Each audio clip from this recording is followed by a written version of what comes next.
recorded 5 sacks against an offensive line that's usually one of the best in the country. Just what is the ceiling for that group, and where do they go? I don't know what the ceiling is, but they're going to continue to do what they've done, and that's, look at the opponent that week, figure out how they're going to attack them, practice with great energy, great toughness. They're going to play a lot of guys. That's the other thing that's really good about that group is we're pretty deep. Had to play depth because had a few guys dinged up throughout the season, and again, they're still the tip of the spear of the defense. When we can win the line of scrimmage, we've got a chance against anybody, and so. I think when you combine their ability to stop their run and the pass rush, it makes them pretty versatile. Third row right, Rob. General Heisman question. Only one true defensive player is won. You're a quarterback at heart. We all know that. What would be the challenge? You're a Heisman voter, let's say. What's the challenge of voting for a defensive guy? What goes on with that from your perspective? I'm not a voter, and I have not thought about it all that much, but I do think that there's been a history of offensive guys getting it, so I think you'd have to almost change the mindset a little bit of what you're voting for. Are you voting for the most production? Are you voting for the best player? Are you voting for the most valuable player? I don't know, but I know that Chase is, if he's not the most dominant player in college football right now, then he's close. But it's only going to be that way if he continues to play that. So we've got 4 more games in a regular season here, and he's got to continue to play at that level and make some voters think.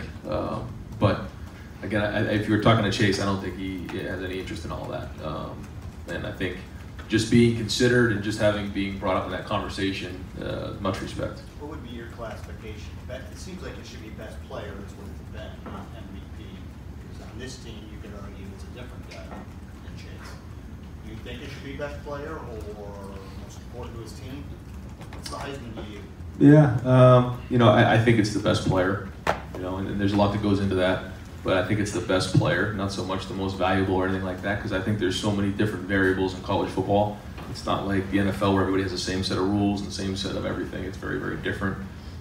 So I think it should go to the best player. As a quarterback, touch the ball that many times, is that just building advantage right there? I think so. I think over the years that's what's happened. But that doesn't necessarily mean that's where the award should go. Far right, Blake. Could you use another Heisman question? Could you use this moment or this month as a huge recruiting tool, though you wouldn't promote one over the other, promoting all 3? And has there been any discussion about a plan? Because historically, the school hasn't done that because they're on enough. I think they felt like everybody had eyeballs on Ohio State. Well, I think when you're at Ohio State, you're right in the limelight of all of college football. So like you said, I think there's enough spotlight on our guys right now. And I think everyone knows that. I think in recruiting, it's going as good as it could possibly go. I think that the culture that we've created since January is off the charts, and people are very, very excited about that. And I think, getting to this point in the season and playing the way we have, I think is a credit to everybody inside the program and the excitement around the program. And I think, when you do things like this at a place like Ohio State, you're going to have opportunities like this. You're going to have Heisman Trophy candidates. You're going to have All-Americans. You're going to be in the national championship conversation, and you're going to be relevant in November. And that's just part of this job. It's part of being at Ohio State, and I think that's why people want to come here anyways.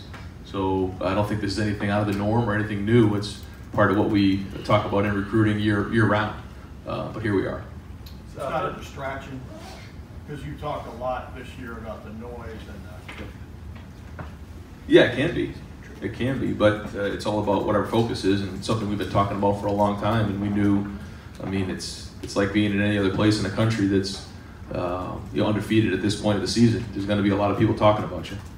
That's why you come here, and if you can't handle that, then you shouldn't be at Ohio State. Third row right, Dylan. You talk so much about your team being built on toughness more than anything else. How do you evaluate your team's toughness and what you see through weeks? I thought we played with toughness on Saturday. Yeah, again, it doesn't matter if we don't come out and play with toughness next week, but to handle the elements the way we did, I thought that the rain and the whole situation was kind of lining up a little bit to play towards Wisconsin's strengths. And so we just had to say it doesn't matter to us. How tough can we possibly play? Can you handle the elements? Both teams have to play with it. We've got to win the line of scrimmage. We've got to do a great job on third down. We've got to score touchdowns in the red zone. and that was our focus. And then we had adversity. I mean, in the third quarter, we get that punt block, they score, here we go, we're in a 3-point game, and then at that point, I mean, that's kind of the first time where I really felt like our team was backs up against the wall, and we go right down the field and score, and then from then on, I kind of thought we dominated the game. And so it was good to get that feeling of, okay, here we go, boys, now where are we at? Where was this team really at? And the response was solid. Last few questions, front row right, Bill? Yeah, following up a little bit on what Dave asked earlier about handling the success. You've got an off week this week, and then you've got two opponents that you're going to be huge favorites against. How important is this stretch for you and your team to not kind of buy into the hype, to stay focused, to not get distracted by any of this? Yeah, I mean, of course it's important to stay focused right now, and you know, if they're reading the hype, if they're reading all that stuff, then they're more foolish than I thought they would be. I don't think our guys are going to do that. I think that we're just going to work every day to get better. I mean, it's the same people that picked us, you know, I don't know if we were 4th, 5th, or wherever we were in the Big Ten East, you know, and so that didn't matter at that point. It's not going to matter anymore. It doesn't matter to the game on Saturday, and so as long as we just focus on that, we'll be fine. And you obviously watch the tape closer than anyone. When you look at both your strengths and your flaws, and I'm sure there are flaws, what are the flaws that kind of stand out to you and say, okay, if we want to get to where we got to go, we have to fix this and this? There's not one like major flaw, you know. I mean, I think there's a lot of little things that we need to work on and clean up and do a better job of for sure. I mean, watching the film, especially on offense, I mean, that first half, there's a lot of things to clean up. And but it isn't just one thing. Like, you know, if you're asking me what are like 1 or 2 things we need to focus on, it's not that. It's just a lot of little things that we certainly need to tighten up. Well, front row right, Joey. Just to circle back to Davon Hamilton, he's somebody who's been in the program a while, is now starting full-time as a 5th-year senior. What's the challenge for somebody who comes here, maybe has to kind of wait a while to finally get on the field? Yeah, everybody has their own journey, and you can't compare your journey to anyone else's in recruiting, and you can't compare your journey to anyone else in your career in college or the NFL if that's, you know, where you want to go, because everybody's on their own path. And I think what happens is sometimes guys say, well, they see somebody playing early or whatever that is, you know, that wasn't the path for Terry McLaurin. Look what he's doing right now. You know, everybody has their own journey, and I think Devon's journey has been awesome for him because he needs to develop in certain areas, and he has. And so if guys just believe in that, believe in the program, believe in getting developed, eventually it'll work for them. But you know, it isn't all going to happen at once for some guys. Some guys, you know, they're a little more ready for whatever that reasons are, and they play a little bit earlier in their career. But Devon's a great example of somebody who's developed over time and become a really big-time player. What were some of those areas of development? I imagine nose tackle was probably a hard thing to plug in like freshman, sophomore guy. Yeah, size, you know, your body, your technique, you know, pad level, all those things. And final questions, far left, Chuck. Yeah, varying off Rob's question. As we look back across it, and the country's given Heisman's to offensive players a ratio of 80-1. So does that strike you as, I don't know, skewed or inappropriate or anything like that? Or you know, maybe you have some old quarterback bias.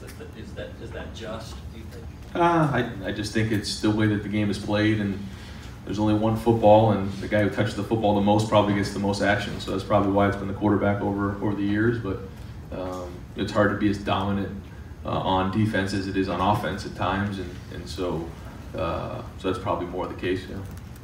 Coach, thank you very much. Thanks, Ryan.